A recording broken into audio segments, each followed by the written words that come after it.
Here's the other political thing, not just political, but practical thing on the president's plate. Afghanistan, just during this summer, American public opinion has completely done a 360, a 180, whatever. They've changed their minds. Not good. I'm not good with the numbers. Not good. We won't start with the numbers. But the American public really has changed its mind. For the first time, the majority of people are saying the war is not worth fighting. And that gives President Obama such a problem, because that comes right at the time when he is about to get a request, we believe, for more troops from the new commander. The commander they brought in fired the other commander who's supposed to turn all this around. And Secretary of Defense Robert Gates has to decide whether he asks the president for more troops. This is a huge decision. To me, it feels like 2006 Iraq, when they were at a real crisis point. You had the worst month in Afghanistan for NATO forces, for the deaths of military forces in August since the war began. 47 were killed. 90% of those deaths were due to improvised explosive devices. This may well be why American public opinion is starting to disintegrate.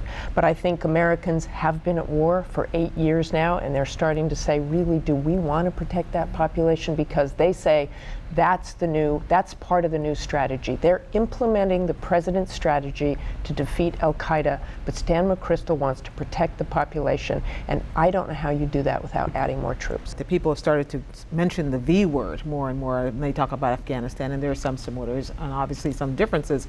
But one of the big differences, as Secretary Gates pointed out yesterday, is that there's a central, and the difference between Iraq is that Afghanistan doesn't seem to have much of a central government. It's got a guy out here who is now widely considered to be corrupt, who was the U.S.'s guy. And who was widely considered to be corrupt before. Right. And the problem is they just have to deal with him. And they have to, again, focus on the population, and that's what they're talking about.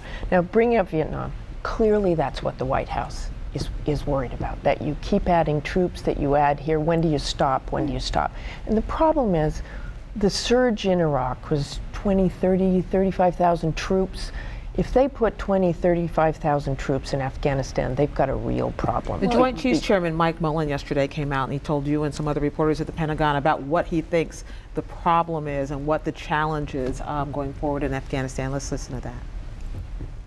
This has been a mission that has not been well resourced. It's been under-resourced almost since its inception, certainly in recent years. And part of why it has gotten more serious and has deteriorated has been directly tied to that. Under-resourced, what's he mean by that? Well, of course, those are the tea leaves we're trying to read. Does he mean not enough people? Does he not?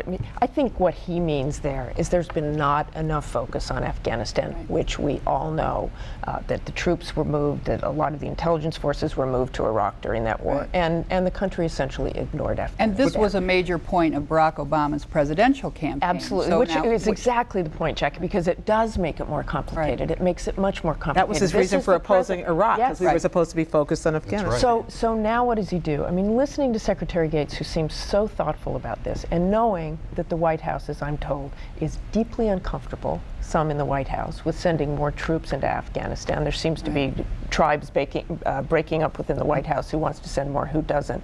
This is a decision that is going to be very difficult. I think probably what will happen is that General McChrystal will present a report requesting troops and putting the risks associated with each one. If we send in 45,000, we may have success, but we may have too big of a footprint. If we send in 20,000, we can help protect the people, but we won't have as big a footprint, so that won't be a problem there. And I think when they weigh that, and it leaves them some cover if they say you're not getting all the troops. And General Odierno did do that himself. I think this is an issue that bleeds onto all these issues we're talking about, because the liberals who dominate in the House and dominate in the president's party, they feel like they've been compromising all along, whether it's on health care and on these issues.